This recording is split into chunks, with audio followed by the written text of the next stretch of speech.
Hello everyone, welcome to Norfolk Wine and Spirits, Norfolk Whiskey Group. We have a very special guest today, all the way from England. Yorkshire is the state. Geoffrey Boycott was one of the best cricketers that came out of there, opening batsman for England for many years. And the next best thing to come out of there is Mr. David Thompson. Oh, thank you very much. Not a cricketer, but a rugby player, eh? Absolutely rugby, yeah. And I don't think I'm like Boycott, but I'm a Yorkshire man, and we're all very proud of the area we live in, and he was certainly a proud Yorkshireman. Right. And also, I think distilling, believe it or not, to me it seems as a tradition. There's a distillery in South Africa, Baines. Yeah. The master distiller for Baines was from Yorkshire as well. Well, there you go. Yeah. We get all over the world. We go all over the world. So before we get into Filey Bay, tell us about yourself a little bit. Okay. Well, I went to college and I studied agriculture. So from that, I met my very good friend, Tom Mellor, who is the farmer. We grow all the barley on his farm. So my history really is looking after barley crops, understanding the malting process and how to grow really good malting barley. And Yorkshire is one of the best malting barley areas in pretty much the UK.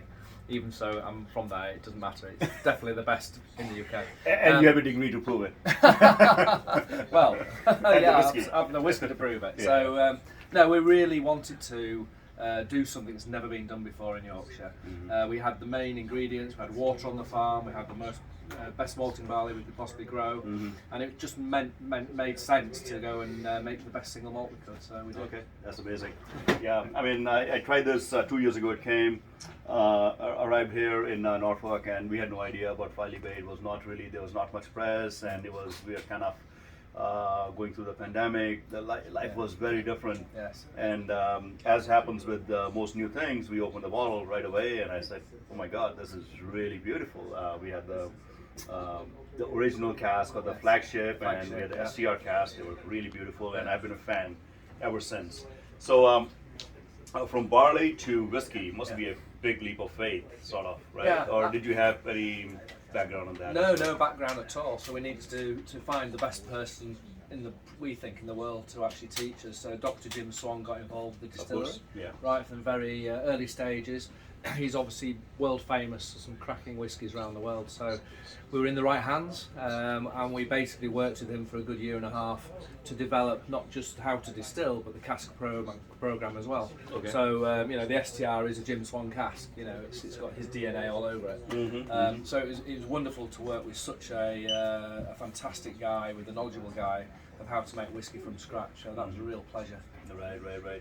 Yeah, and I think he does amazing things in the sense that I believe some of the distilleries, depending on the climate or where they're being made, what stills they're using, he would recommend, you know what, you use these two yeast strains. I think, if I remember correctly, Penderyn uses 2 different yeast strains. One of them comes from South Africa, I believe. Oh, gosh. Yeah, so Okay. what about that? I mean, are you... We use 2 also. You also use 2? Yeah, Okay. we use a French Mari yeast. Okay.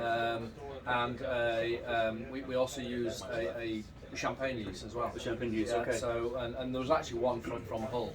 And sorry, I got that the wrong way around. Fermentus comes from Champagne, and the Mari yeast comes from Hull. So our Hull is just down the road from us. Hull, So we got yeah. There's a Hull in England as well? Yeah. Oh, okay. We have a Hull right here. The original Hull. So, you're in Norfolk, Massachusetts, by the way. Yeah, Just to well, let you know. yeah, we got the first Norfolk as well. Okay. Cheers to that. Yeah. So with it, I mean, so beer comes first. I mean, I guess the best beer barley you said, right? Is that what you said?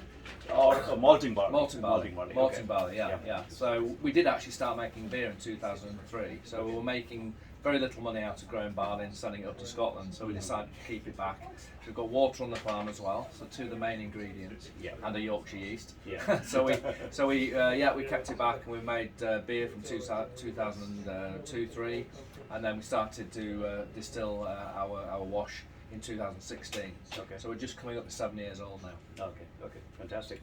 So 7 years old, so 7 years in the making. Yeah. And how many expressions do you have, which a lot of people call it core expressions at Filey Bay? So we have sort of 5 core expressions. So we have the flagship, which is purely bourbon matured in Old Forester and Woodford Reserve casks actually. Okay. And then we have the STR, which is a red wine, ex-red wine cask, which is shaved, toasted and recharred. Okay. And then we have the peated finish, which is a beautiful peated cask finish, not peated barley. We have also one in the UK, which is a muscatel finish. Muscatel finish. Yeah, Okay. and then And that's a flagship. and that's Okay. it. So Yeah. that is the core range, if you like. Okay. And then we have the special bottlings, which are single casks, as you can see in front of you now. Oh, okay, fantastic. So, do you think the core is going to stay about the same? Because I don't think you have a sherry in your core range yet, right? No, we don't. Do you have a plan to kind of maybe introducing a ex-bourbon and sherry blend or something along those lines down the road? Or Absolutely, yeah. And we've actually played about with that with our distillery exclusive Yorkshire Day. So we've got a bourbon sherry blend there, and that marriage is beautiful. So we will play with that, and that could easily become the next core okay, bottling. Yeah. okay. And how does the spirit, the core spirit, work with different casks? Because I think the cask can have, especially if it is a sherry or a port, can have a massive influence on the spirit.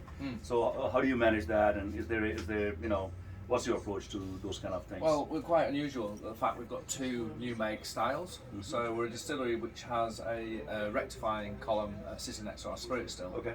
So we have the basic spirit that just runs through the pot for 6 months of the year, and then we have the additional pot, and column running for 6 months of the year. I see. Cask those separately. Now those give us options in the warehouse. Okay. So our lighter spirit tends to go towards the lighter cask, so the bourbon type cask. Right. Whereas the heavier, more pot-based spirits go more towards the heavier type cask. Heavier type cask, So okay. it just gives us choice and flexibility in the warehouse. And then you can vet them together to Yeah. come up with the different profiles, and Yeah. because people have different tastes, not everybody eats the same food. Absolutely. I'm sure they don't drink the same things. Absolutely. Yeah. Yeah. So that's amazing. So what else would you like to? Where do you think you guys get going in the next 5 years? What to expect? World domination. No, I mean we're We'll very, drink to that. we're very practical guys. I mean, it's a new distillery. We're breaking the ice. We're getting liquid on lips. Wherever we go, the more people that taste our spirit in Filey Bay love it. So we're just on a road show to try and make sure that as many people get the chance to try it as possible. We're in many countries now. The US is very important to us as a brand, and we're going to push very hard to get this to as many US lips as possible.